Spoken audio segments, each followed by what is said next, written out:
The New York City Draft Riots. Chapter 1, A Multiplicity of Grievances. On Friday, July 17, 1863, the last day of the draft riots, Peace Democrat Congressman and newspaper editor James Brooks published a brief article entitled "The Riot, Its History." By the 17th, New Yorkers had developed their own versions of the riot week events and interpretations of the rioters' motives. But Brooks, a popular uptown figure intimately familiar with the attitudes of his constituents, was one of the few observers to draw up a calendar of the rioters' activities. Sunday, a day of leisure, thousands of working men pondering upon the draft of Saturday. Monday, the conscription riot developed in attacks upon the provost marshals and their places, etc. Tuesday, the riot of thieves, not only from New York, but from Philadelphia, Boston, and all quarters, who rushed here to steal. Wednesday, not a conscription riot nor a thief riot, but the consequences of the collisions of the military and the mob. Brooks's calendar discriminated among the rioters' targets and chronicled the day-to-day progression of the violence. He did not figure the riot's various forms of racial violence into his account, and his notion that rioters who looted were marauders from other cities seems far-fetched. He doubtless wished to rehabilitate the event as a pure revolt against Republican Party centralization. But his observation that the insurrection went through phases and that each phase reflected the prominence of different rioters and targets is supported by much of the available evidence. The draft riots involved diverse groups of workers and a multiplicity of grievances against Republican rule. Each group had its own understanding of what the strike against conscription meant. Monday, July 13th. The draft riots began Monday morning, not at the hour of the draft, but at the hour of work. Between 6 and 7 o'clock, 4 hours before the 9th District draft selection was scheduled to begin, employees of the city's railroads, machine shops, and shipyards, iron foundry workers, laborers for an uptown street contractor, and hundreds of others employed in buildings and street improvements failed to appear at their jobs. By 8 o'clock, many of these workers were streaming up 8th and 9th Avenues, closing shops, factories, and construction sites along the way and urging workmen to join the procession. After a brief meeting at Central Park, the crowd broke into two columns and, with no draft placards held aloft, marched downtown to the 9th District Provost Marshal's office at 3rd Avenue and 47th Street, scene of the draft lottery to be held later that morning. On the way, some rioters cut telegraph poles and committed the first acts of theft, breaking into a hardware store to steal broadaxes. On 3rd Avenue, a crowd had begun to hack down telegraph poles and lines. Not long afterwards, Irish women used crowbars to pull up the tracks of the 4th Avenue Railway, and soon crowds had stopped the 2nd and 3rd Avenue cars. Rioters also attacked several police officers. Superintendent of Police John A. Kennedy, out of uniform, was spotted by a crowd, dragged through the mud, and beaten on the head until unrecognizable. Kennedy was later rescued by John Egan, a Tammany politician in the 19th Ward.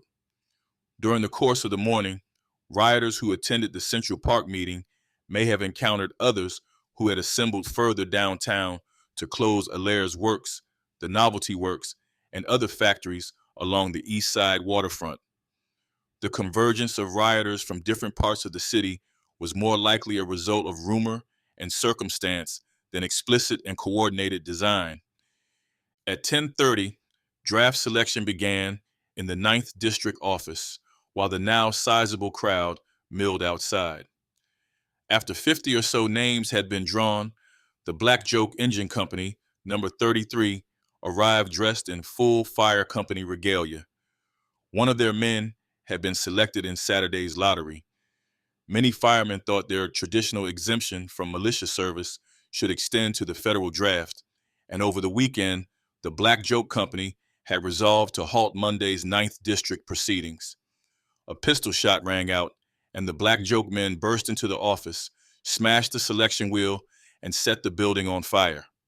A deputy provost marshal who tried to persuade the black joke men to fight the flames was beaten to the ground. The throng outside listened to a Virginia lawyer and Confederate sympathizer named John U. Andrews deliver an anti-draft speech. Some mistook Andrews for the peace journalist Benjamin Wood. As the blaze spread to tenements next door, Chief Engineer John Decker of the fire department urged the crowd to let his men through and spare the belongings of poor workingmen. He was seconded by black joke foreman, uptown building contractor, and Democratic alderman Peter Masterson, who approved the destruction of the draft office, but hoped the rioters would now let Decker and his company do their job. The crowd applauded Masterson and cleared a path, but a mob returning to the scene after a battle with police drove Decker and his men away. By 11:30 that morning, orders were given to suspend the draft and transfer government papers to Governor's Island for safekeeping. By this time, the rioters had virtually halted the business of the city, particularly in the uptown wards. In one reporter's account, men left their various pursuits.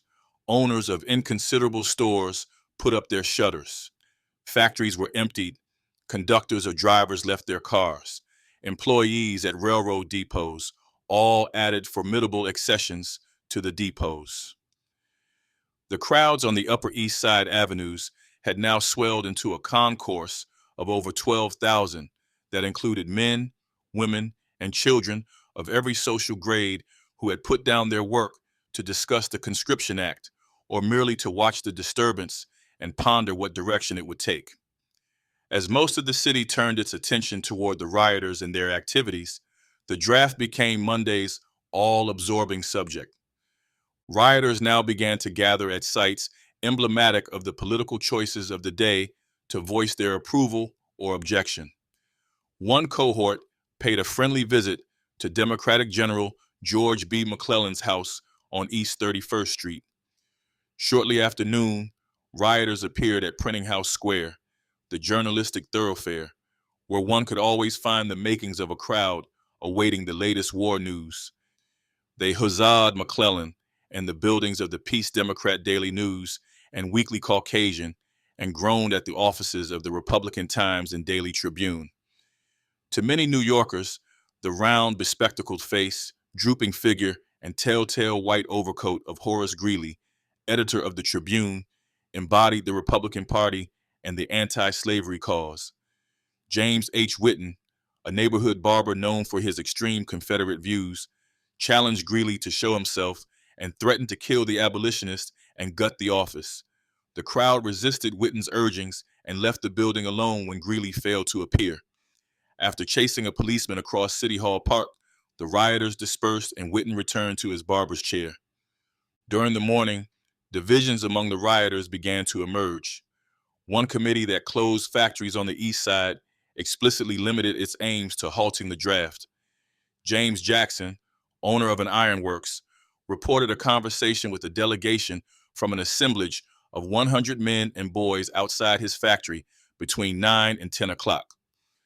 The leader said they wanted the shop to close, and I asked how long it must close. They said I might go to work the next day. They stated that their only object was to make a big show to resist the draft. They said they had no other motive than to have the men join them to put down the draft. Employee Charles Clinch heard the leader of the deputation, Cartman Thomas Fitzsimmons, say he did not wish to injure Mr. Jackson, but wished the mob to go away. Jackson closed his shop and his property was left unharmed while the crowd marched off to nearby Franklin's Forge. For Fitzsimmons and his committee, the strike against conscription was a one-day affair. They sought to interrupt the draft, but wanted no wholesale onslaught against private property. Their notion of a peaceable demonstration may have been shared by the rioters who counseled restraint at the provost marshal's office and the Tribune building. Fitzsimmons's action was already different in style and scope from that of the rioters who committed the early morning thefts, interfered with transportation and communication lines, or encouraged the spread of flames from the Ninth District office to adjacent buildings. After Monday noon, the revolt against conscription began to expand beyond the limited protest of rioters like Fitzsimmons and his associates. By midday, enrollment officers around the city had received orders to suspend the draft. Soon, there was a popular awareness that the draft had been interrupted and all its machinery put speedily beyond reach of any such undertaking as that of the Black Joke. The deserted 8th District Provost Marshal's office at Broadway and 29th Street was burned at 5 o'clock by Patrick Mary, an Irish cellar digger who lived in the neighborhood, and 200 or 300 men and boys. Before firing the draft office, Mary ordered a gang of marble cutters at a Broadway construction site to stop work and join his band, and then attempted to close down John W. Onderdonk's hardware shop next door to the draft office. Meeting resistance at Onderdonk's, Mary and his comrades then sacked the provost marshal's office and set it and the hardware shop ablaze. While the fire spread down the block, the crowd went on a looting spree. Gold bracelets and brooches were taken from a jewelry store and valuables grabbed from upstairs apartments. Finally, the crowd attacked a black fruit vendor and stole his produce. Here was the closing of work sites and shops, the assault on federal property, the same sort of strike against the Republican draft that Thomas Fitzsimmons and most Monday morning rioters would have found familiar. But the Mary episode had a new twist. The strike was aimed more at purging the neighborhood of the draft apparatus, since the 8th District lottery had been interrupted hours earlier. Now, too, the rioters' anti-draft action was joined with looting, destruction of property, and an assault on a black man, activities soon to be repudiated by some of the participants in the revolt. By 5 o'clock Monday, the list of the rioters' targets had lengthened considerably. Beginning Monday, homes suspected of harboring policemen were burned by the crowd. Policemen caught by the rioters were often stripped of their clothing and literally defaced, beaten on the face and head until unrecognizable. Bitter assaults against the police would continue through the week. By mid-afternoon, Monday hostility toward the police was combined with an animus against well-dressed gentlemen and the houses of wealthy Republicans. Rioters tore through expensive Republican homes on Lexington Avenue and took, or more often, destroyed, pictures with gilt frames, elegant pier glasses, sofas, chairs, clocks, furniture of every kind, wearing apparel, bedclothes. At 3 o'clock, a 9-year-old black boy was attacked by a downtown mob at the corner of Broadway and Chambers Street. Later in the afternoon, a crowd threatened the 18th Ward Police Station, raided an armory in search of weapons, and drove off the police sent to protect government property. When police reinforcements arrived, the crowd torched the building. Another crowd left the charged site of the 9th District Draft Building to burn Allerton's Bull's Head Hotel, which housed an office of the American Telegraph Company. The gathering at Bull's Head divided into 2 or 3 gangs, with leaders bearing pieces of boards for banners on which were written, "No draft," etc., and it was unsafe to express a single word in dissent from the proceeding. One of these gangs held up a tantalizing sign that read, "Independent." By supper time, one group had set fire to the splendid colored orphan asylum on Fifth Avenue, and another began attacking black men and boys in the tenement district along the downtown waterfront. But anti-republicanism remained the refrain of the violence as crowds returned to Greeley's Tribune office in the early evening, stormed the building, and set it afire before police drove them away. Late Monday, we also find the earliest evidence of some rioters abandoning the violence and in many cases joining forces with city authorities to protect property and suppress the uprising. Thomas Fitzsimmons, leader of the committee which closed Jackson's Foundry during the morning hours, had by nightfall organized a patrol to guard property on his block. The other leader of the 28th Street Patrol was Richard Hennessy, a local soap manufacturer and acquaintance of the Fitzsimmons family. Fitzsimmons and his vigilante police force maintained a 24-hour watch through the week and successfully protected a black man from a lynch mob on Wednesday. Meanwhile, Fitzsimmons' assurance that Jackson could reopen his shop Tuesday morning proved false. The ironworks was kept closed through the riot week and well into the next by threats of arson from a new committee with intentions far different from those of Fitzsimmons' Monday delegation. The most obvious repudiation of the violence Monday evening was that of the volunteer fire companies. Firemen were prominent in the anti-draft demonstration of Monday morning, but solidly arrayed against the rioters by Tuesday. Engine Company Number 33, leader of the Monday assault on the 9th District Draft Office, was by Tuesday defending its Upper West Side neighborhood against riot and arson. Local residents furnished the Black Joke Men with refreshments through the week, and railroad directors and property owners published a letter of gratitude to the fire laddies in the city press. On Tuesday evening, Hook and Ladder Company Number 12 fought its way through a barricade to douse the flames at the 22nd Street Police Station, and then, clearing another set of barricades, rushed to a 14th Street lumberyard where the firemen battled rioters until dawn. Engineer Henry Lewis and his Vigilance Committee arrested 8 thieves nearby and recovered $1,200 worth of stolen property in the course of their patrol. Still, many fire companies feared their efforts to uphold public order would obscure their ongoing hostility toward the draft. The Forest Engine Company Number 3 printed a notice affirming their opposition to the draft, which it declared to be unnecessary and illegal. But in the present exciting times, the resolution continued, we deem it our duty to protect the property of the citizens of the 11th Ward to the best of our abilities. Some rioters then continued to denounce the policies of the Republican administration, even when they disavowed or campaigned against the unfolding insurrection against property and the social order.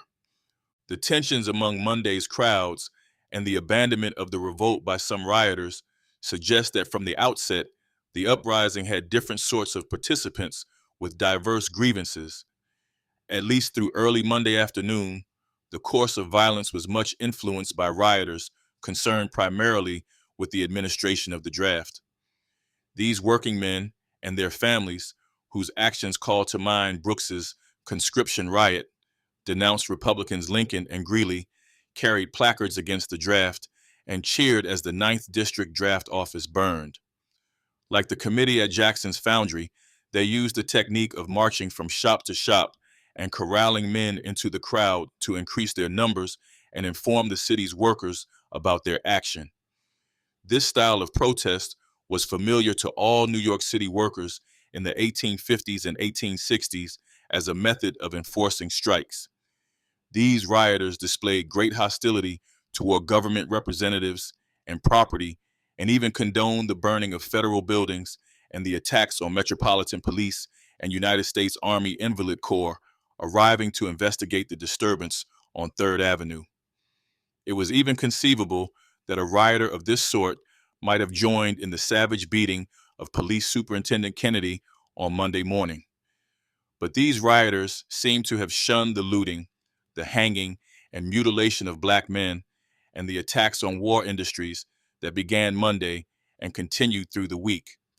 This was the crowd William O. Stoddard, private secretary to President Lincoln and a member of the Volunteer Special Police during the Bloody Week, described as honest laboring men of all political parties, thousands of them willing to parade the streets in an anti-draft demonstration and to do any required amount of shouting and all that sort of thing, who were at the same time not at all inclined to commit either burglary or arson or murder. Their enemies were the Republican administration and the draft law with its offensive substitution and $300 commutation clauses.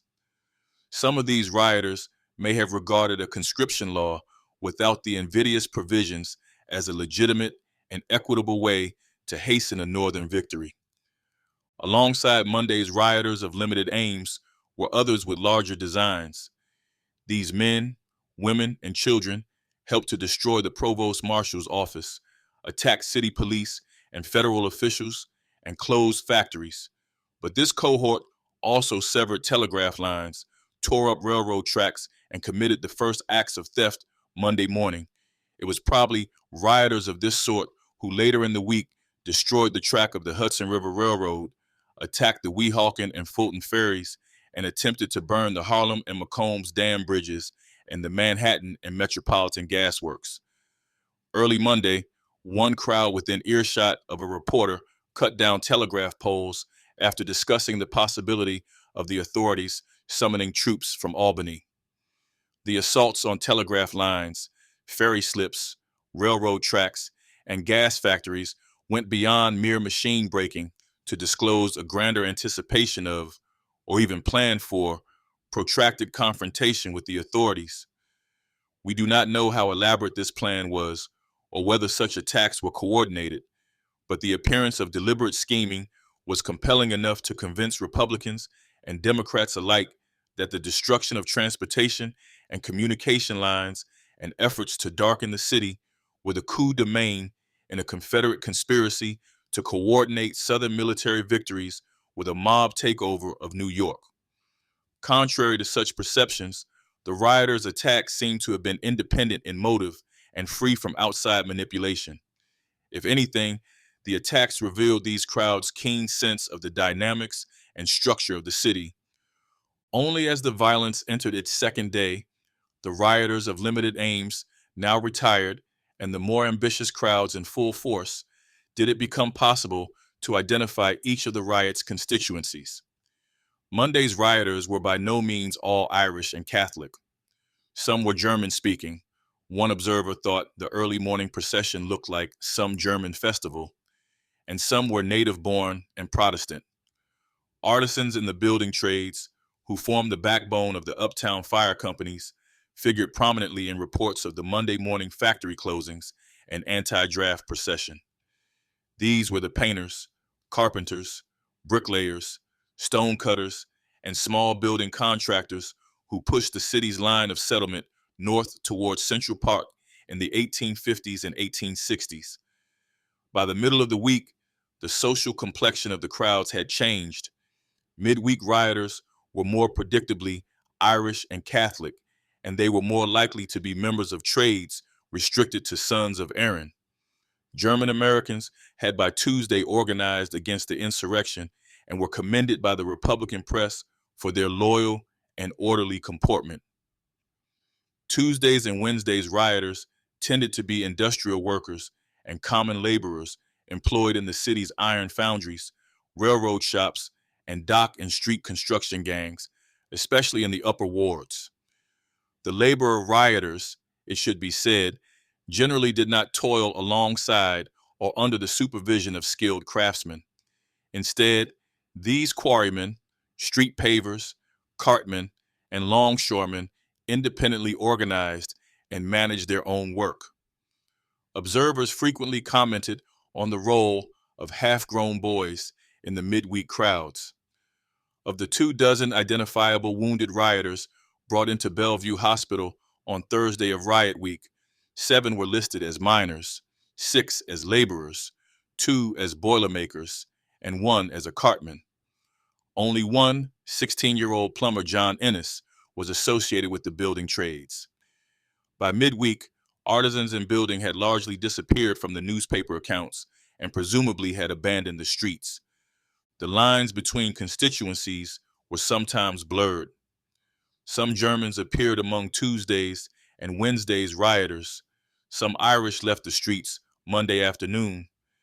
Occasionally, artisans rioted through the week, and sometimes industrial workers and laborers dropped out of the crowds early on. But the most clear and abrupt social division was that between journeymen in the older artisan trades, who limited their participation to Monday's demonstrations, and workers in newer industrial occupations and common laboring, who persisted in the midweek revolt. By Tuesday, the riot had entered a new phase in which the animus came primarily from Monday's most violent rioters. As the uprising began its second day, it also became clear that the rioters had altogether failed to lure one important segment of the workforce onto the streets. Observers noted that neighborhoods which had witnessed the most violent antebellum strikes and riots were relatively quiet in July 1863. Street violence had time and again punctuated the political life of the Bloody Sixth Ward, an anti-abolitionist riot in 1834, a bread riot in 1837, a tailor's strike in 1850, and finally, the sanguinary police riot of July 1857. The Irish 14th Ward had been home to Michael Walsh and his boisterous, unterrified democracy of the 40s and early 50s. During the draft riots, the Tribune remarked, the people of the 6th and 14th Wards refrained from participating in the outrageous conduct of the mob. This was meager consolation for resident black families who found themselves abandoned by white neighbors and easy prey for marauding bands. Notwithstanding such racial violence, the demonstration against the draft in either of its phases never took root in the heartland of antebellum labor protest. Instead, Tammany officials, including Alderman John Fox, Judge Joseph Dowling, and Comptroller Matthew Brennan, presided over an early return to work on July 15th. Though this area had long been Democratic, midweek events confirmed it as Tammany territory. Tammany editor John Clancy told his readers on July 18th, "Let us hear no more the libelous epithet Bloody Sixth." The Bloody Sixth and its northern neighbor, the 14th, were the heart of the seaport's downtown manufacturing district. The hundreds of sweatshops clustered in the 6th and 14th turned out clothing and shoes for the trade and consumer finishing goods and employed the city's most proletarianized poor. These workers toiled in occupations where craft skills had largely been eroded by industrialization. That the employees of the sweatshop district were uninterested in draft rioting, though they were generally faithful Democrats likely to be critical of Republican policies, did not augur well for the laborers and industrial workers who resumed the revolt Tuesday morning. Tuesday, July 14th to Friday, July 17th. The line dividing the riot week movements of common laborers and industrial workers was more finely drawn than the broad stroke that separated their activities from those of the artisans. The artisan penchant for discipline and rationalism, which may have helped to bring the limited demonstrations to a halt Monday afternoon, was foreign to the thinking of both laborers and industrial workers. These more destructive rioters were ardent foes of the Republican government and all its works, emancipation and federal taxation no less than the draft. They regarded the strike as their most potent weapon against Republican rule and continued to tour the city, closing factories and laboring sites. The account of the riot's second and last phase thus begins with Tuesday's vandalism of Republican homes and hostile displays against patriotic symbols, episodes that may well have involved all types of midweek rioters. But increasingly, the rift between laborers and industrial workers appeared in vivid relief. The account ends with a discussion of differences in the relations of these two groups with the black community, the better classes, and the official representatives of Republican authority. A rage against well-known Republicans and their property remained a dominant theme of the violence. Rumors of an attack planned against the home of abolitionists James Sloan Gibbons and Abby Hopper Gibbons, and that of their neighbor James Sinclair, a relative of Greeley's, circulated through the uptown shops Tuesday afternoon. Indeed, the Gibbonses' problems with the Irish mob had begun the previous winter when they celebrated the Emancipation Proclamation by illuminating their house and draping the windows with red, white, and blue bunting. Later that evening, they found their front door, steps, and pavement smeared with pitch.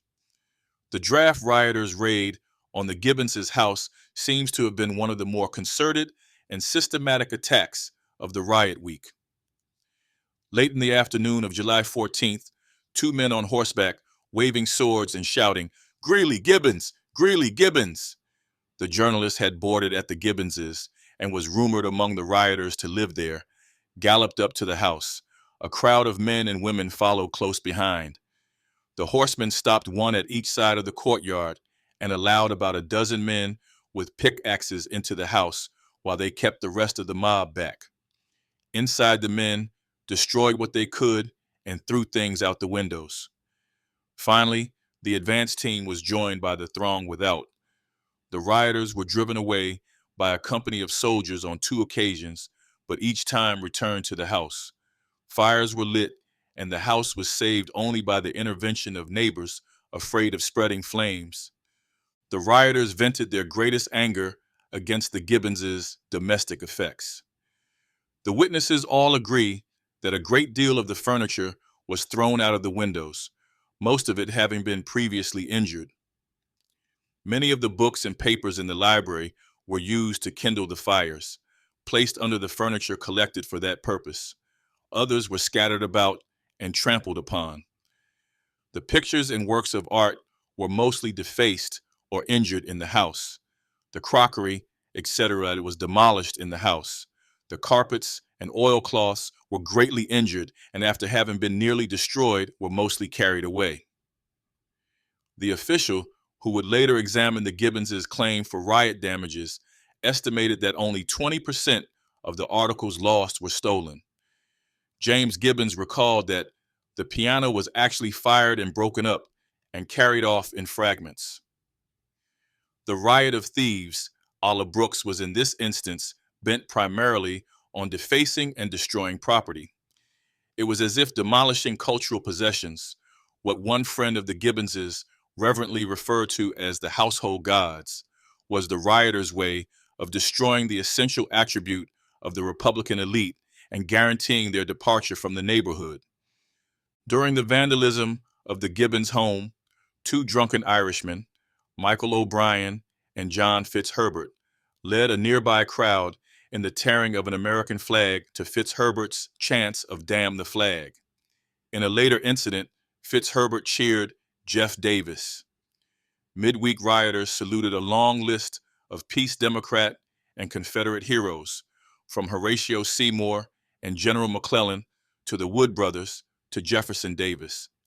By contrast, the Wednesday rioters who marched through Pitt and Broome streets, closing factories and machine shops, held an American flag aloft. Such diverse and often conflicting demonstrations of allegiance suggest that pro-Confederate statements were a convenient way for some rioters to denounce the Republican Party. More likely than not, these displays and salutes did not represent deep-seated Confederate sympathy. The most striking historical analog to this use of pro-Confederate cheering as a rallying point for anti-Republican Party sentiment was pro-French sloganeering during the violent popular resistance to the Militia Act in Ireland in the summer of 1793. Militia rioters in the late 18th century Irish uprising spoke of their expectations of aid from France. As the draft rioters began to lose hope late in the week, they seized upon any negative point of reference to the Republican authorities. If they only held out a little longer, some whispered, Baltimore would come to their assistance. The rioters may have remembered Baltimore as the city in which crowds attacked the Massachusetts 6th Regiment on its way to the front in April 1861. This heightened and often desperate feeling against the government was characteristic of much of the midweek violence. After Monday, the crowds increasingly turned their attention toward the local Black community. Threats of violence and the occasional attacks on Black working men, which gave such threats their bite, were a regular feature of race relations in the city during this era.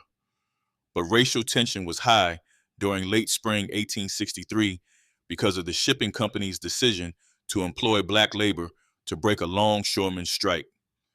The week before the riots, Police Superintendent Kennedy reported a growing incidence of physical assaults on Black people.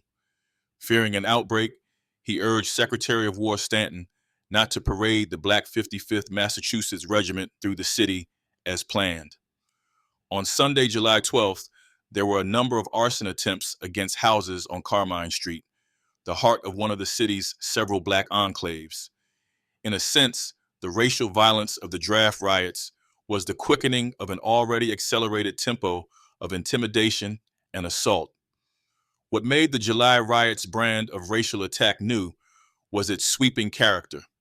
Intimations that white working people were going to approach the matter of racial domination with new intensity and thoroughness could be found in the Monday afternoon razing of the colored orphan asylum, followed by the smashing of its furniture and the uprooting of surrounding trees, shrubbery, and fences. The crowd's desire not merely to destroy, but to wipe clean the tangible evidence of a Black presence surfaced a few hours later when a waterfront lynch mob hanged William Jones, then burned his body. The riots were an occasion for gangs of white working men in certain trades to introduce into the community the white-only rule of their work settings.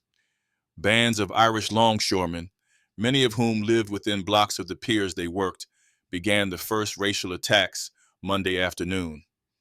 Committees of the Longshoremen's Association patrolled the piers in the daylight hours, insisting that the colored people must and shall be driven to other parts of industry, and that the work upon the docks, the stevedoring, and the various job work therewith connected shall be attended to solely and absolutely by members of the Longshoremen's Association, and such white laborers as they see fit to permit upon the premises.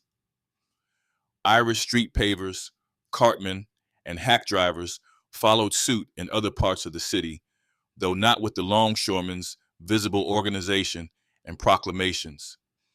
Any talk of associations ceased at sunset when parties of men and boys abandoned watch over the piers, factories, and laboring sites for a tour of the surrounding tenements. Dock laborers were responsible for the Wednesday night beating and near drowning of Black working man Charles Jackson. They were probably also involved in the Monday, Tuesday, and Wednesday evening attacks on waterfront dance houses, brothels, and boarding houses that catered to Black laborers and sailors, or, as one city official put it, Negroes of the lowest class. Regardless of their own race, boarding house keepers and runners known for Black clienteles were stripped of their clothes and threatened with the hangman's rope or driven from the area. On Roosevelt Street, tenements that housed Black families were torched and the victims' furniture demolished and burned in sidewalk bonfires. The crowds directed their greatest fury against Black men, though Black women who protected their husbands and sons could become targets through association. Waterfront rioters seized Jeremiah Robinson, a Black man trying to escape to Brooklyn wearing his wife's clothing, beat him senseless, and threw his body into the East River. By midweek, the rioters had virtually emptied the harbor front of people of color. The most violent racial purges of tenement districts were the special province of the men and boys of laborer families. Black sailor William Williams was assaulted by longshoreman Edward Canfield and two other laborers at dawn Tuesday when he walked ashore at an Upper West Side pier to ask directions.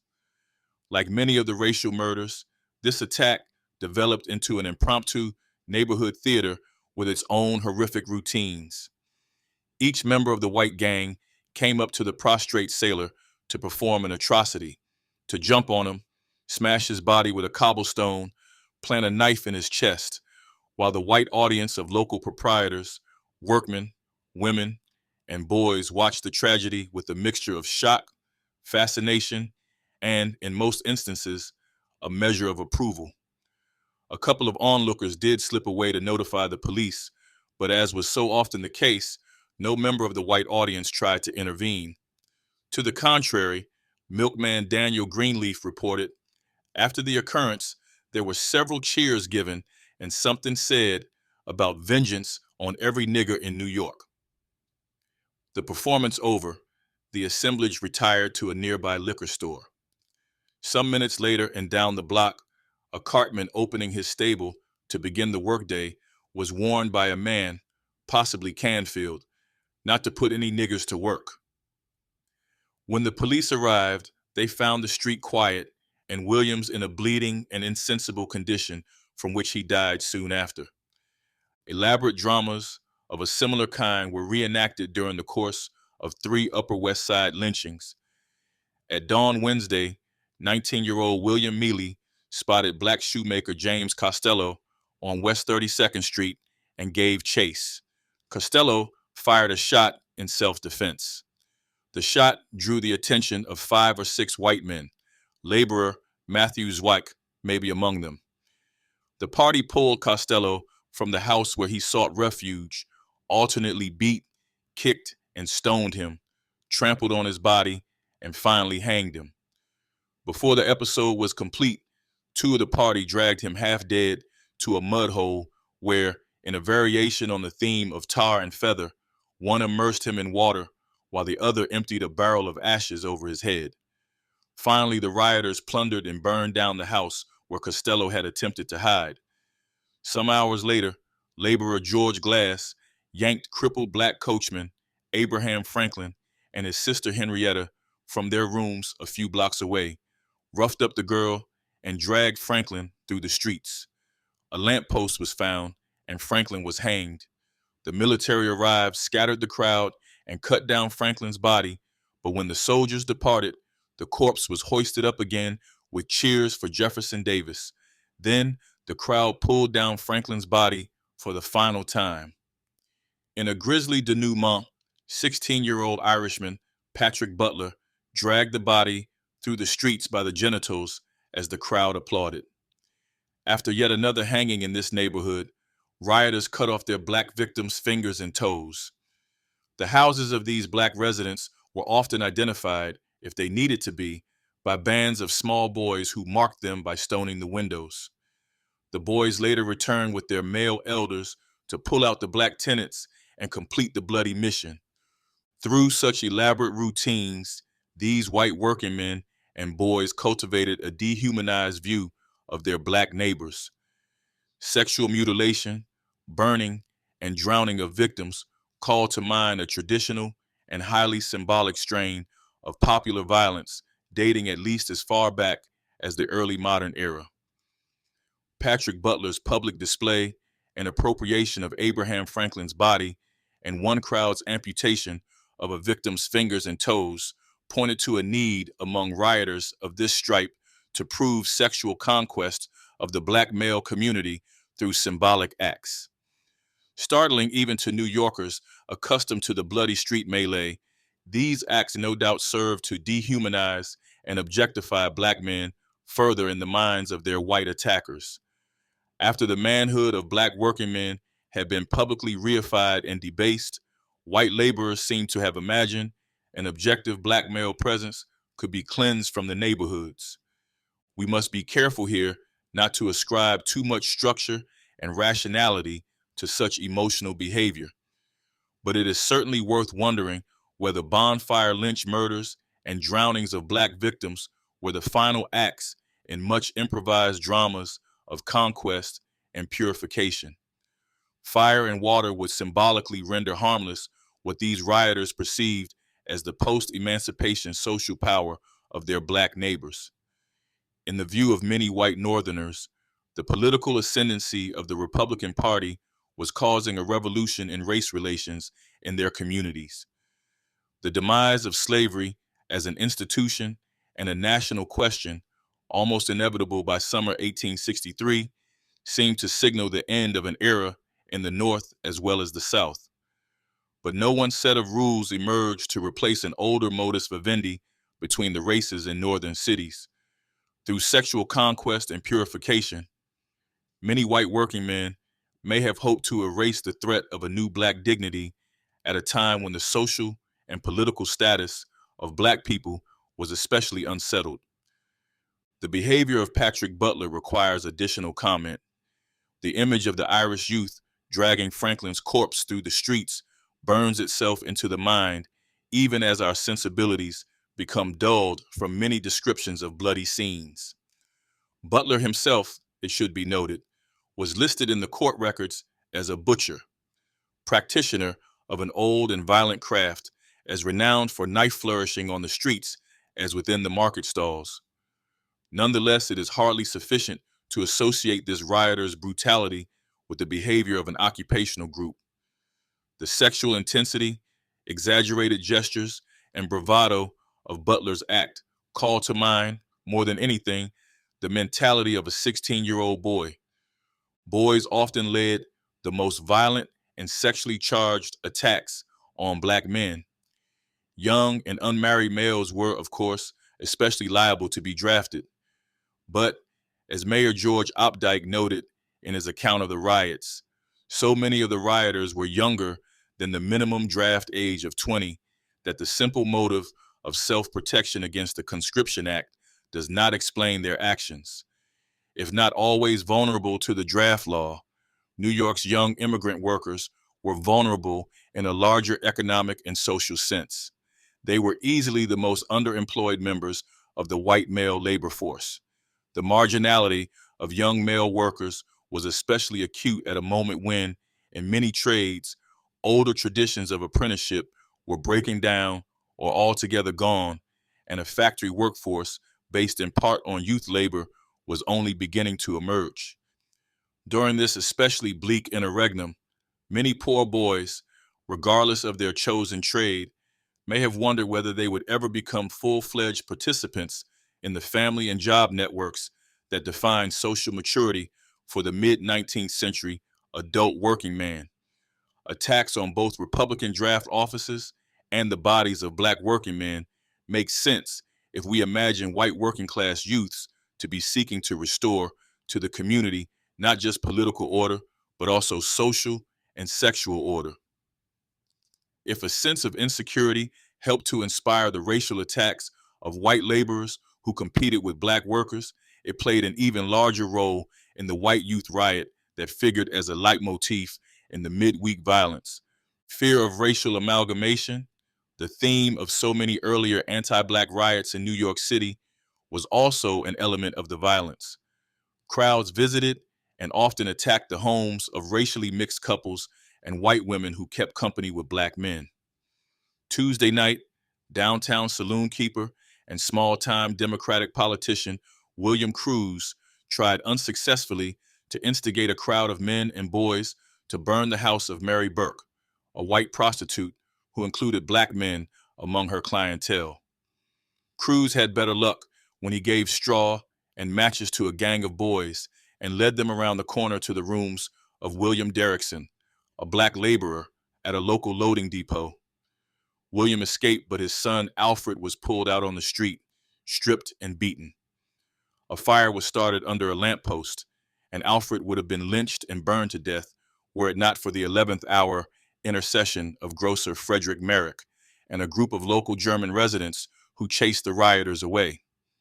That same evening, laborer Thomas Comiskey joined physician Thomas Fitzgerald and a crowd in an unsuccessful effort to burn the house of Harlem abolitionist and Internal Revenue collector Edgar Ketchum. The next night, Comiskey led rioters around East Harlem to solicit money for a round of drinks. The rowdies' destination was the shanty of Ann Martin, where they interviewed Mrs. Martin and debated whether her dwelling should be burned. In these incidents, the women involved, Ann Derrickson and Ann Martin, were white wives of men of color. The sexual policing of black men may have been a motive here, much as it was in the murder of Abraham Franklin.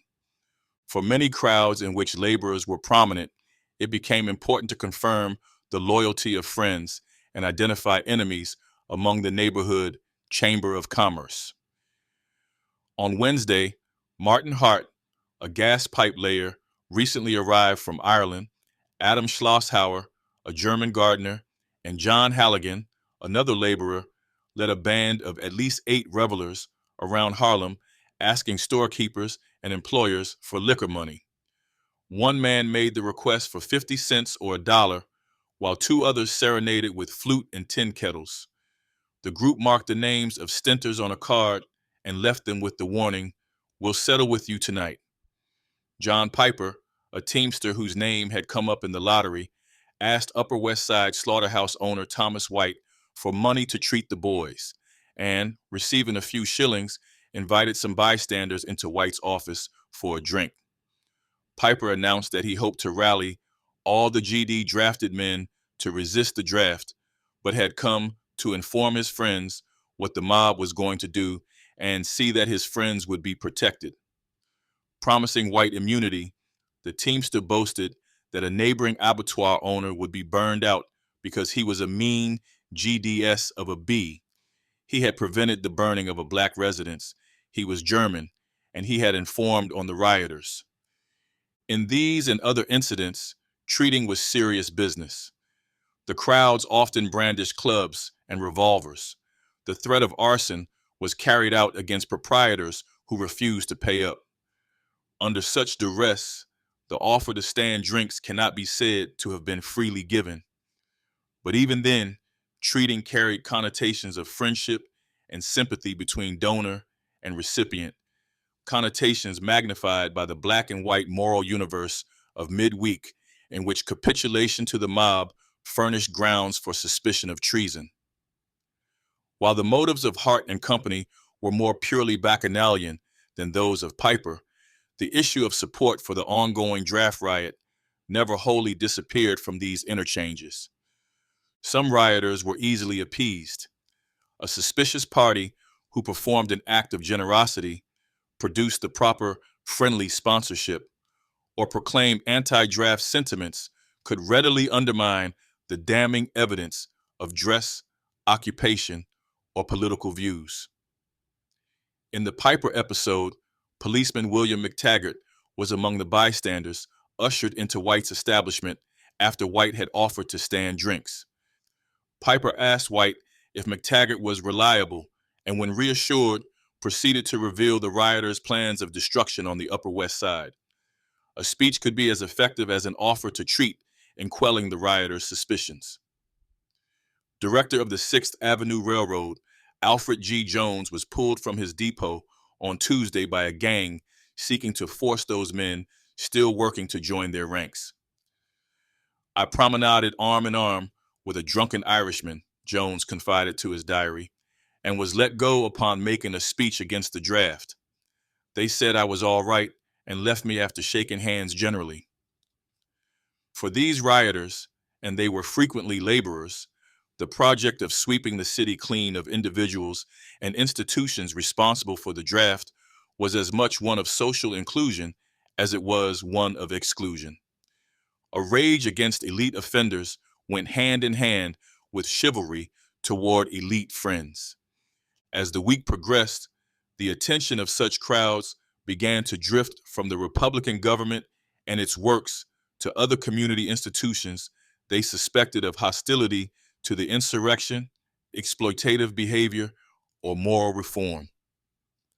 On Monday evening, 50 or more boys set fire in the parlor of Republican Postmaster Abram Wakeman's abandoned Yorkville townhouse. Next, the crowd burned a police station across the street. Then the rioters moved to the Magdalene Asylum, a home for aging prostitutes on 88th Street. The moral reform of prostitution had been a favorite project among the evangelical Protestant middle class since the 1830s, but the Magdalene Asylum hardly qualified as a Republican Party outpost. With laborers Richard Lynch and Nicholas Duffy at the fore — Duffy was a well-known local character — the crowd interviewed the asylum superintendent, departed, and then returned for a follow-up discussion. Finally, they announced they were going to burn the building the same as they had the Republican Wakeman's house. They took a desk, fired the building, and released the prostitutes. In this speculative fashion, some rioters explored the political and social allegiances of the Protestant middle and upper classes.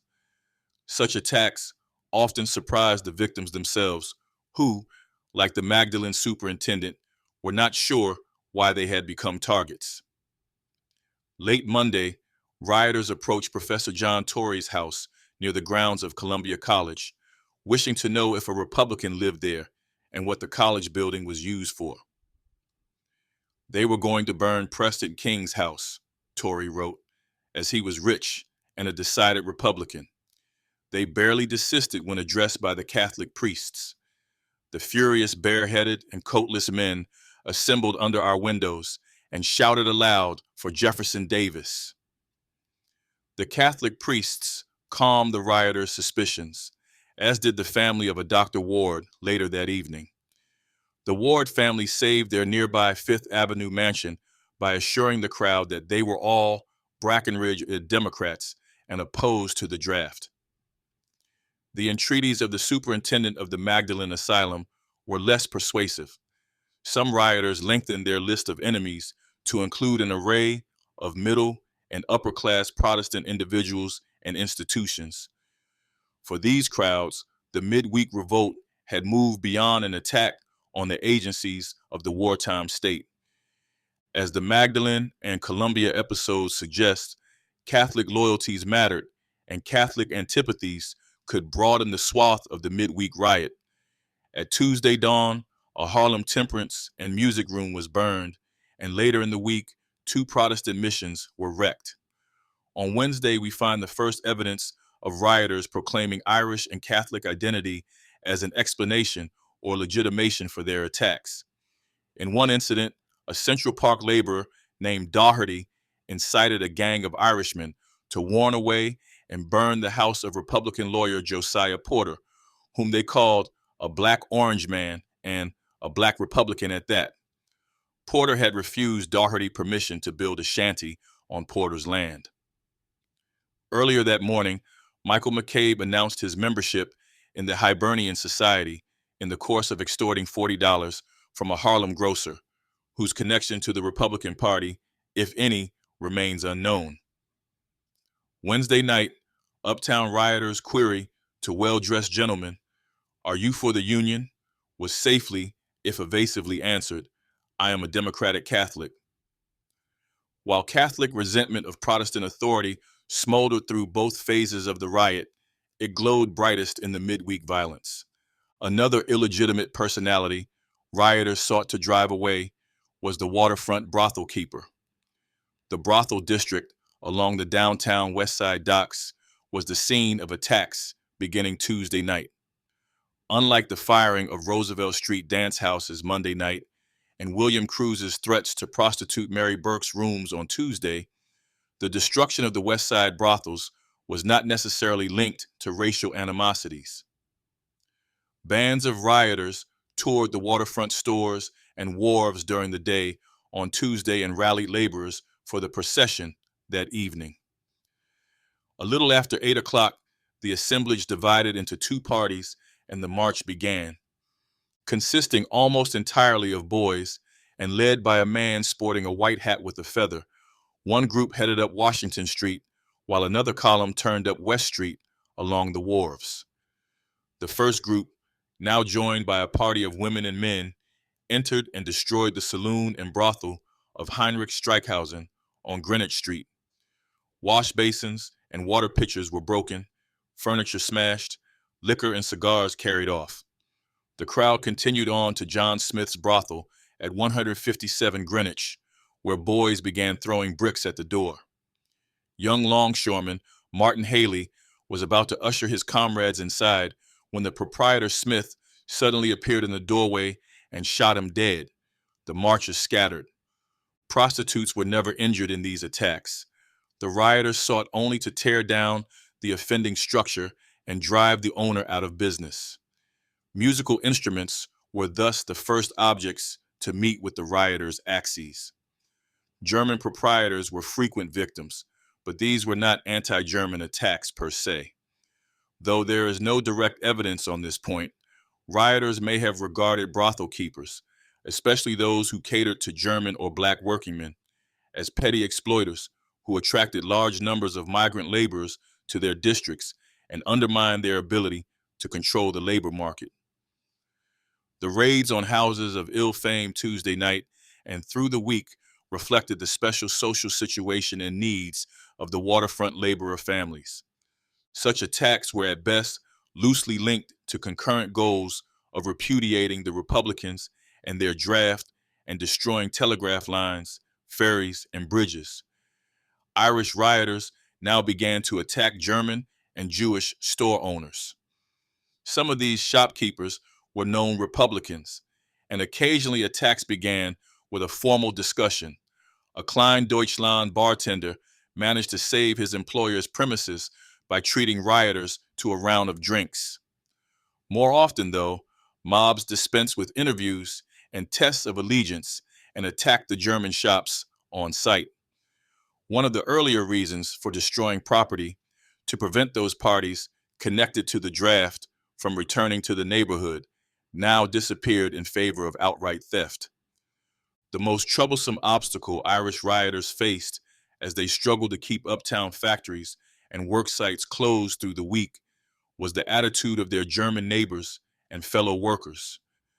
Though many German workers had turned out for Monday's uprising, by Tuesday their enthusiasm for the strike against the draft had flagged. A report came into the Tribune office Tuesday night that a gang had approached the German residents of 3rd Avenue between 40th and 41st Streets and threatened that if they did not join the rioters, they, the gang, would set the whole block on fire. But what began as an attack on local scab elements had now become an indiscriminate race riot. On Wednesday, downtown rioters included on their list of targets a few defenseless Chinese peddlers suspected of liaisons with white women. As the revolt drew to a close, some crowds seemed to have assaulted all groups, which on sight could be labeled exploitative, responsible for the presence of a strike-breaking element, real or imagined, in their districts, or merely unsympathetic. Here, systematic and concerted attacks or exploratory interviews gave way to impulse. As these crowds grew less fastidious in their choice of targets, they also became more open to suasion by Democratic Party leaders. What may have been the last collective act of laborer rioters Thursday evening began as a challenge to Republican authority and ended as a dialogue in which Democratic elites convinced workers not to riot. The 7th Avenue Armory was the great symbol of government military presence in the uptown wards. Rioters had threatened the building all week, and consequently, it was heavily guarded. Rumor of a planned attack on the armory reached Governor Seymour at the St. Nicholas Hotel dinner time Thursday. Seymour dispatched N. Hill Fowler, corporation attorney, Peace Democrat, and longtime resident of the Upper West Side, to address the hundreds of working people who by nightfall were crowding the streets around the armory. Fowler read a letter from Seymour suspending the draft in New York City and Brooklyn and received loud applause. After some further remarks advising opposition to the draft in the courts and not on the streets, Fowler left and the throng quietly dispersed. By Thursday, laborers seemed to have imprinted their characteristic outlook on the class dialogue of the Upper West Side. If the Democratic upper classes could protect them from the draft, these workers may have speculated there would be no immediate need to contest the Republicans for power. As laborers lengthened their list of social enemies and grew more tentative in their challenges to the federal government, industrial workers focused their choice of targets. 18-year-old blacksmith Peter Dolan led a gang in a Tuesday attempt to destroy Republican Mayor Opdyke's house. On Thursday, Boilermaker Edward Clary assaulted and may have tried to shoot point-blank policeman William H. Carman. Clary denied only the final pulling of the trigger. Such direct confrontation with the authorities became the special cachet of industrial worker riot activity by the middle of the week. While laborers and industrial workers agreed that their common political enemy was Black republicanism, laborers were more likely to emphasize Black, while industrial workers put their stress upon republicanism. Industrial workers wished less to coax upper-class loyalty and goodwill than to separate their world from that of the Republican elite and its authority. The racial attacks of industrial workers, while often quite violent, were different in style from those of laborers. Blacksmith John Levy and his son led a Tuesday night assault on West Indian broker Jeremiah Hamilton's Upper East Side residence. The Levys worked together at a coach factory a few doors away. Though one of the boys in the raiding party announced with some bravado, "There is a nigger living here with 2 white women, and we are going to bring him out and hang him on the lamppost." Little violence occurred after it was obvious Hamilton was not home. Sentinels were posted at the corner of each nearby avenue. The elder Levy and his gang asked Mrs. Hamilton for liquor and cigars. The boy Levy requested a suit of old clothes, and the band departed. No attempt was made to burn the house. In fact, few firings of black residences or bonfire murders of black men occurred in districts with large numbers of industrial worker families. The uptown 11th Ward, known for its massive machine shops and its bitter hostility toward blacks, Republican politicians, and the draft, witnessed no bonfire lynchings and no arson against black homes, though there were more than a few black dwellings in the area from which to choose. Of course, racist sentiment in this neighborhood was intense, but industrial workers connected their racism to their primary targets, the Republicans and the draft. It would have been far from safe for a Negro to have made his appearance in that locality, wrote one reporter of the 11th Ward. For the laboring classes there appear to be of the opinion that the Negroes are the sole cause of all their trouble, and many even say that were it not for the Negroes, there would be no war and no necessity for a draft. Like laborers, industrial workers hope to drive black families from their districts. But sexually charged purges of black men did not occur in industrial worker neighborhoods. In those Upper East Side neighborhoods, crowds continued to assault Republican homes and factories through the week. As late as Thursday morning, mobs were threatening the stately Republican residences along Gramercy Park. However, the Republicans who suffered the largest share of violence on the Upper East Side were draft officers, soldiers, and policemen. Women led the rioters' week-long crusade to drive from the factory districts all armed representatives of the Republican government. Women of the Industrial 11th Ward, an observer noted, vow vengeance on all enrolling officers and provost marshals and regret that they did not annihilate the officers when they first called to procure the names for the draft. Most draft officials wisely stayed off the streets during the uprising, though in one instance, rioters broke into the home of enrollment officer Joseph Hecht, called him Mr. Lincoln, and beat him in his own parlor. Government troops and police were left to bear the full brunt of popular wrath. On Tuesday, an Upper East Side mob attacked, beat, and killed Colonel Henry O'Brien of the 11th New York Volunteers. The day before, O'Brien had used a howitzer to clear 2nd Avenue of rioters and killed a woman bystander and her child. On Monday night, O'Brien's house was gutted. The next morning, neighborhood people spotted O'Brien returning to inspect his property. One man approached O'Brien from behind and clubbed him to the ground. The murder of Colonel O'Brien that afternoon lasted 6 hours. Women dominated the crowds that first beat his face to a pulp, later pulled him through the streets and into his own backyard, stripped him of his uniform, and finally committed the most atrocious violence on the body before he died. The crowds turned on a local druggist who offered the half-dead soldier a drink of water and wrecked the druggist's store. A girl who protested the violence was beaten and the house where she boarded destroyed. Only Father Clowry of nearby St. Gabriel's managed to calm the crowd sufficiently to administer O'Brien the extreme unction. The assault on O'Brien was not special treatment reserved for Irish supporters of the government or the murderers of women and children, though O'Brien's deeds no doubt distinguished him as a target. A similar pattern of violence characterized the dozens of assaults on policemen and soldiers through the week. Fierce beatings were administered to these officials, but the women and men in the O'Brien crowd and others like it were not concerned with purification, as were the racist lynch mobs. There were no burnings or drownings of police or soldiers.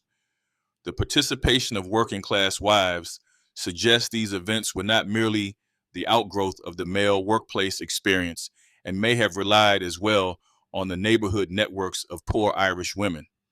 No rioter announced that his or her attacks on policemen and soldiers were inspired by hostility to the Republican Party.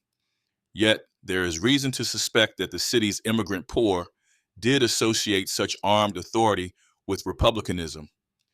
It was not that all soldiers and policemen were Republicans, many were not. Rather, the Union Army and Metropolitan Police were institutions that had emerged under the auspices of the Republican Party.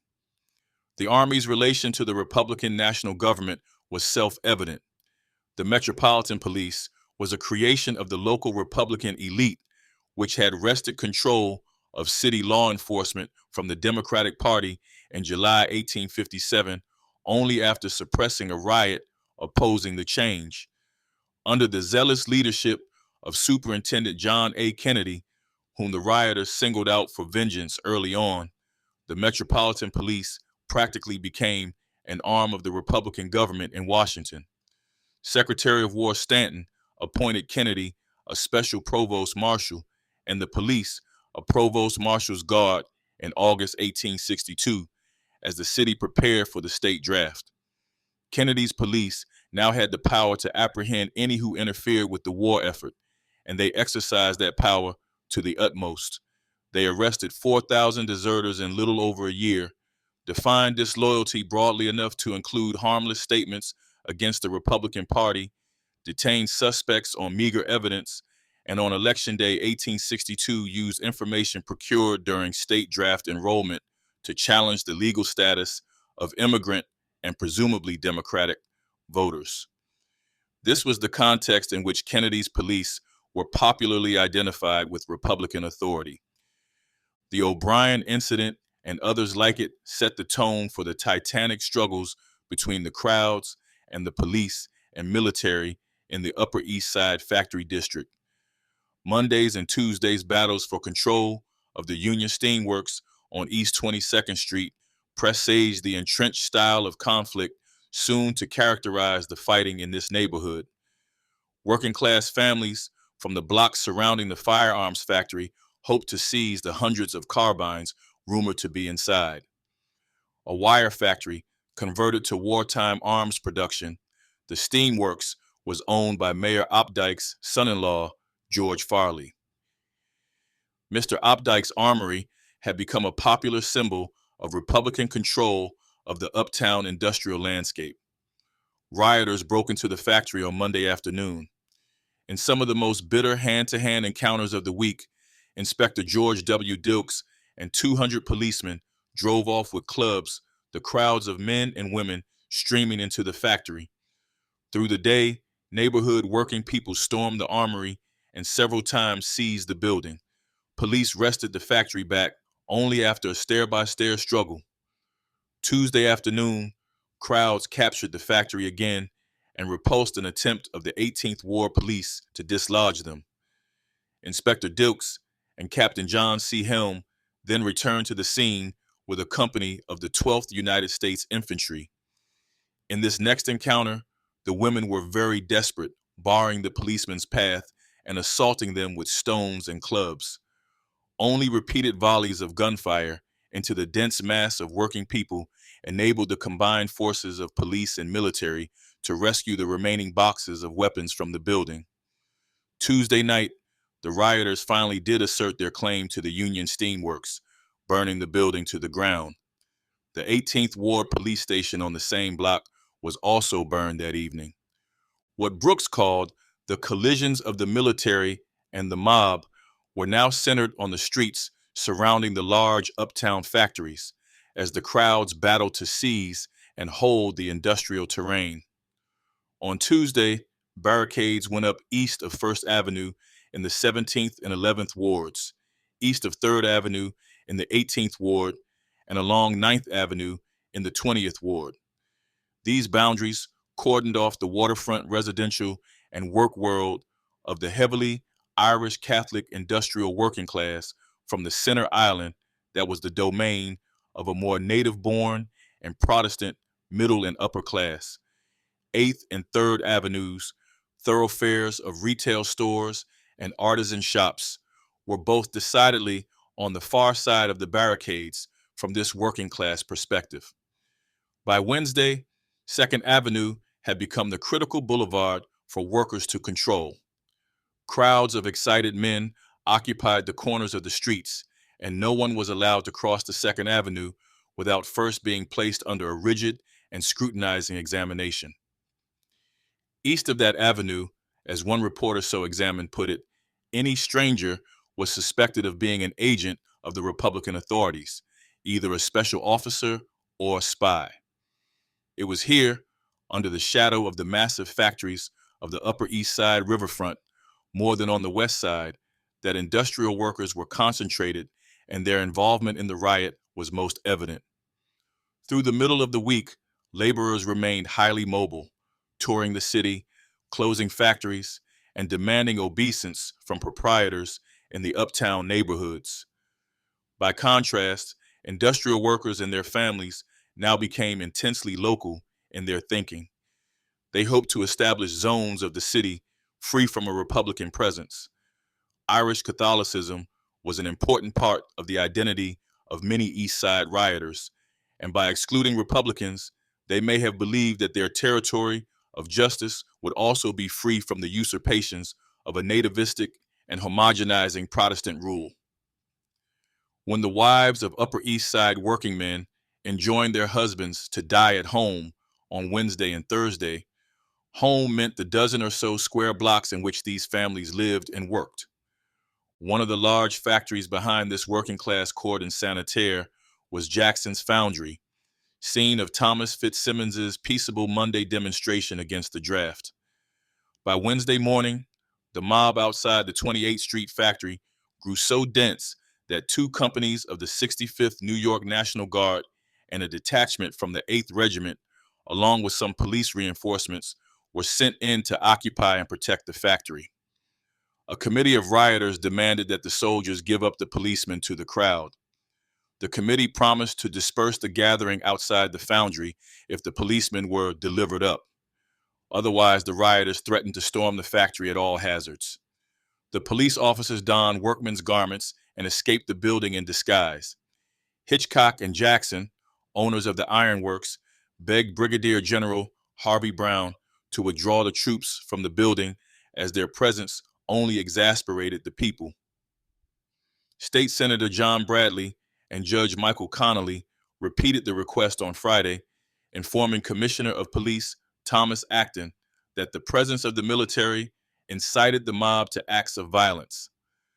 Brown and Acton both refused to remove any troops, while Acton wrote back, "The 18th Ward is a plague spot and must be wiped out." Meanwhile, the committee besieged the foundry and nearly flushed out the starving soldiers before military reinforcements arrived.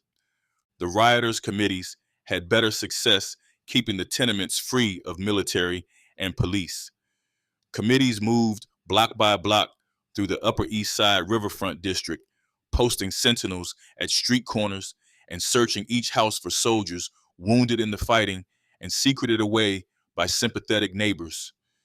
Exacting tests of loyalty were administered by the rioters to those suspected of aiding military men, and the officials were treated ruthlessly when caught. On Wednesday night, a crowd beat and nearly hanged an Army surgeon found hiding in an East 19th Street cellar. By Thursday, regiments returning to the city from Gettysburg seized and occupied the streets and key factories of the uptown wards. An 8th Regiment artillery troop and a mountain howitzer surveyed the streets around Gramercy Park. One company of the 7th Regiment occupied Day's India Rubber Factory on East 35th Street and took control of that block.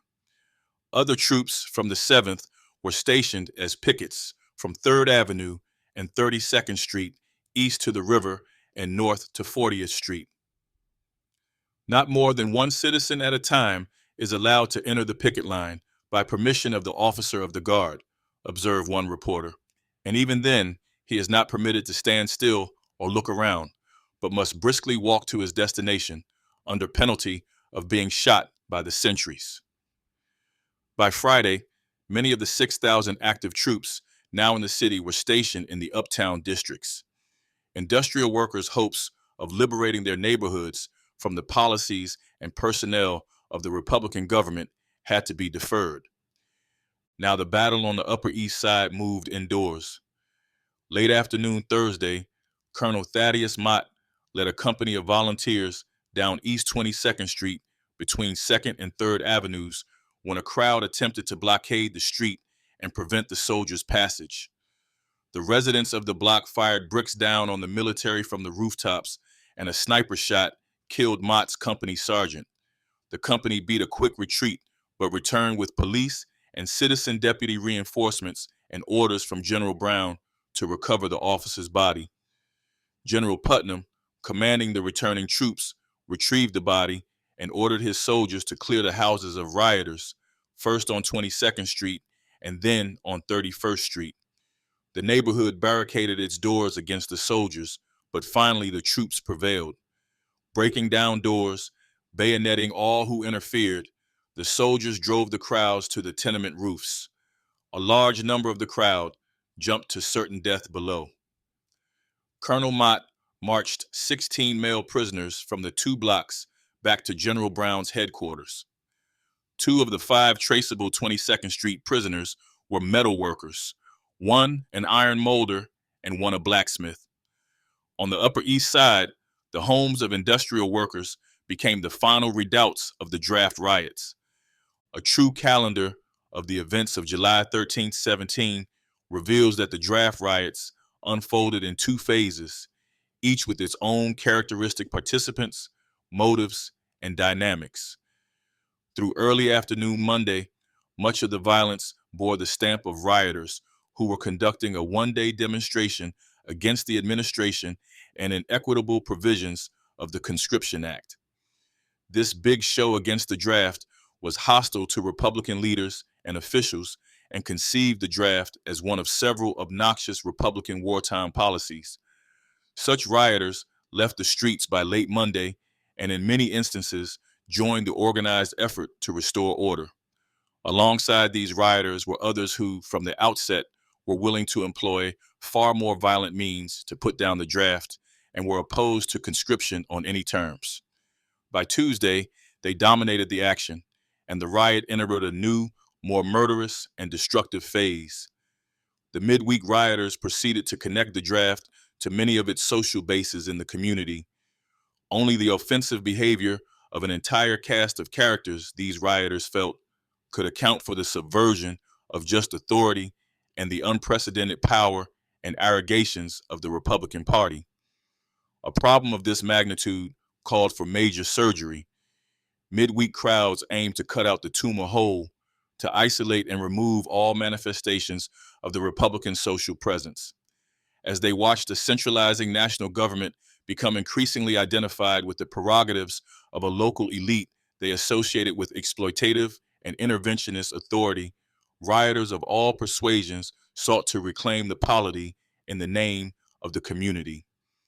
Would the draft rioters realize their ambition of establishing the political authority of the community in New York? By the end, the riots had revealed a popular opposition to Republican rule broad enough to astonish even the most optimistic Copperhead. The rioters were in most cases not the economically marginal or criminal poor, though vagrants and thieves, ubiquitous in the unruly port city, certainly did join the mob.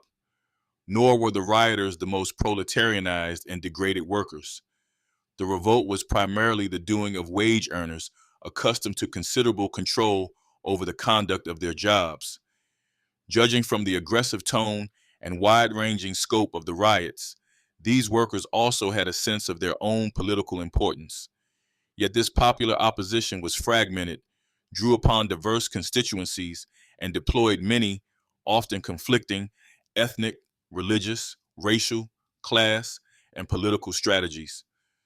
The theme of varied strategies was clear both in the different ways artisans, laborers, and industrial workers rioted, as well as in the decision of workers in the sweatshop district not to participate. The fate of the draft rioters' assertiveness would depend upon what social and political leaders could make of these disparate materials.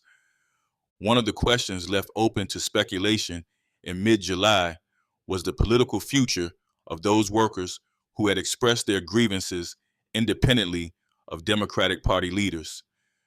While the employees of the sweatshop district allowed Democratic politicians to speak for them, the artisans, industrial workers, and laborers who rioted did not.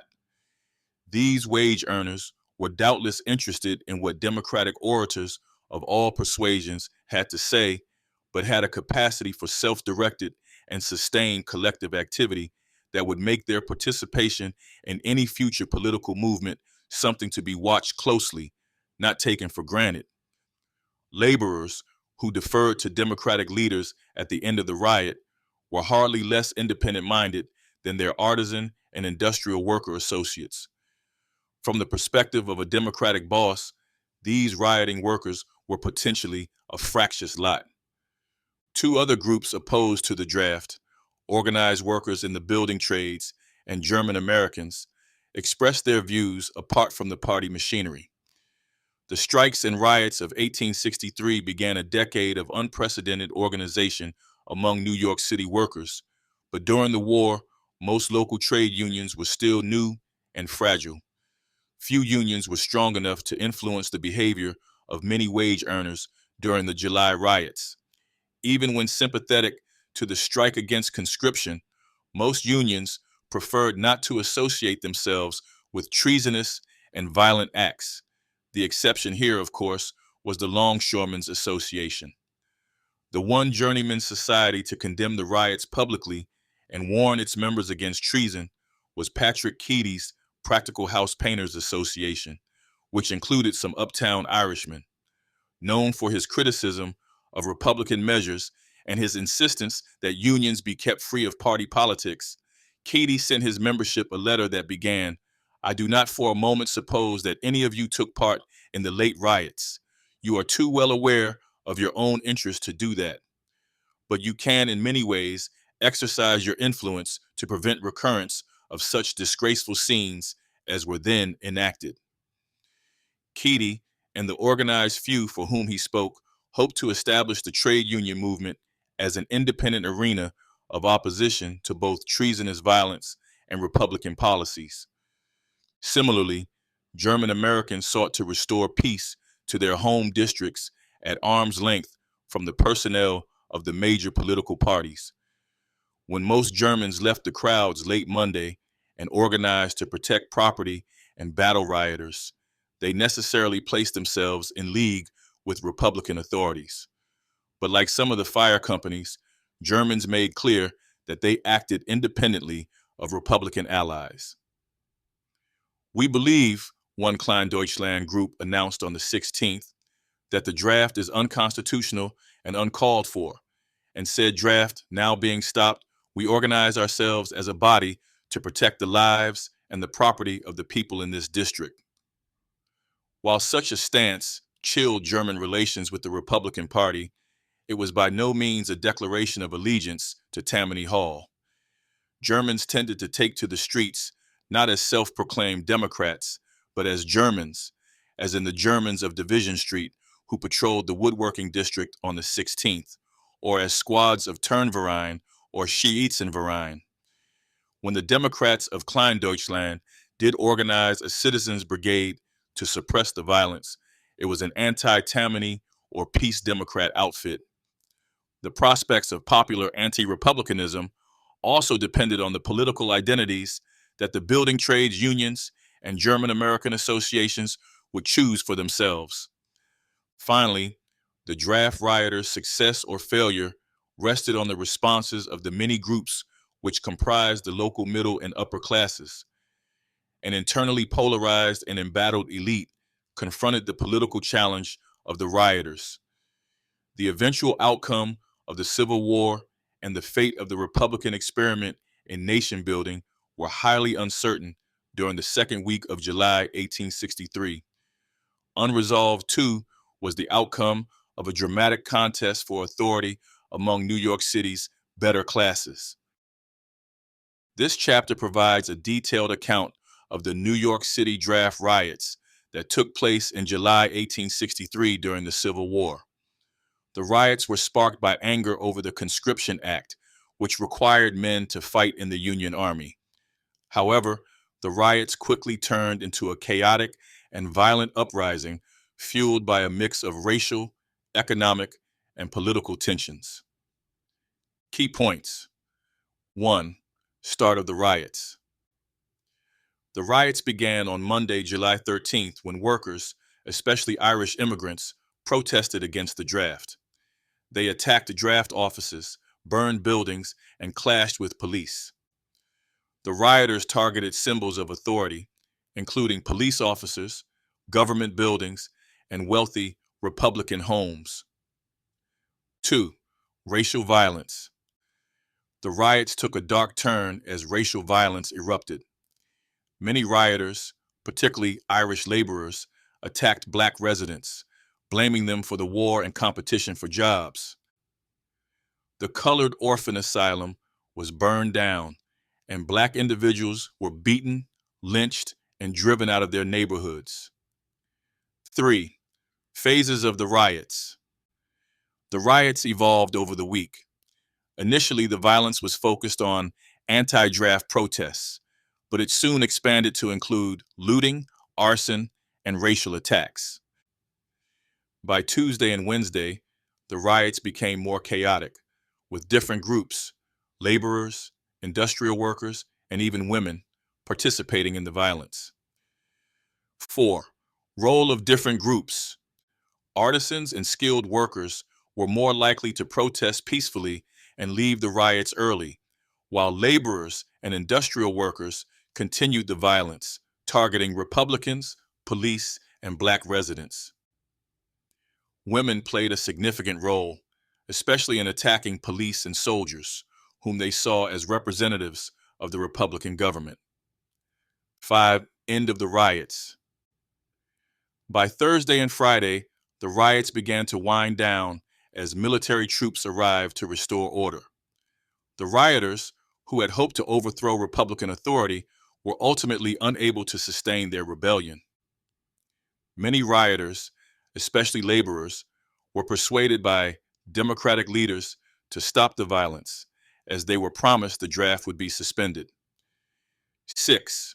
Broader implications. The riots revealed deep divisions in New York City, including class, racial, and political tensions. The rioters were not just poor or criminal elements, but included a wide range of working-class people who felt oppressed by the draft and Republican policies. The riots also highlighted the fragility of social order during the Civil War and the challenges of maintaining unity in a deeply divided society. In simple terms, the New York City draft riots were a violent uprising by working-class people, especially Irish immigrants, who were angry about being forced to fight in the Civil War. The protests turned into chaos, with rioters attacking police, burning buildings, and targeting black residents. The riots showed how divided the city was, with different groups, workers, women, and even political leaders playing roles in the violence. In the end, the riots were stopped by the military, but they left a lasting impact on the city and the nation.